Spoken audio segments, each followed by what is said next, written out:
Okay, ma'am. Salamat kayo, ma'am. Madam, senyorita, can I ask you, senyorita? Can I ask you where is the famous restaurant there? Meron mong kabalos. Okay. Punta ka din. English. English. I Can don't know because... Anyway, yung kataon sila. Sorry. Can you understand Spanish? You know, lebih tangyari.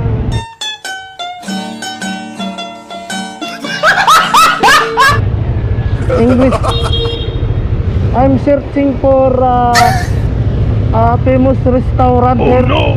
Thank you, madam. Thank you. Hello, madam. Good morning, gracias. So, can I ask of you where is the rent house of there? What? Rent? House for rent? Yes. And that? Can you understand Spanish? English. English. Where? There. Maybe Where are you okay. smiling me? Some people there because a lot of... I'm good there. No renta in house. What is this barangay there? What is name? Bingkilan magabon ni San Vicente. Bingkilan. What? San Vicente. Hindi ka sana lang ask What? them there. Ask English. ask there. A lot of house for rent. Okay, work for rent? I'm Living. Yeah. I'm living here. I'm from Huwag kayo iiyak. Spanioli. Te! Can I ask of them? Paabangan nga balay dere.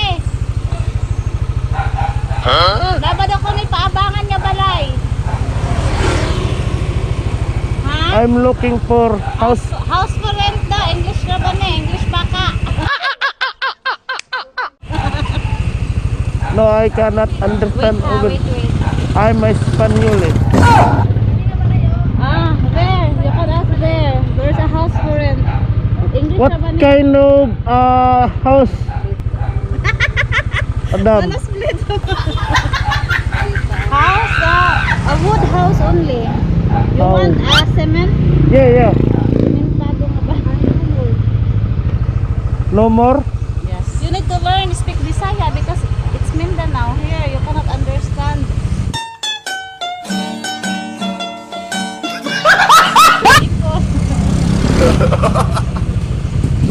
Wood, only wood. Oh, mga, just like that house. Okay. Can I ask of them?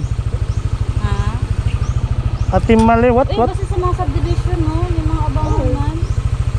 Because in this area, only wood house. In subdivision, a lot housing. There's a lot of rent there. It's a cement house, a good, comfortable house.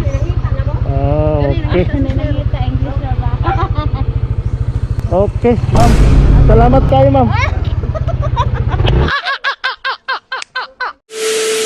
Madam, gracias amigos. Where is the house for rent here? For rent? Yes. I'm looking for house for rent, not wood. May nakaabang. What? English. What can you say, madam? I don't know, sir.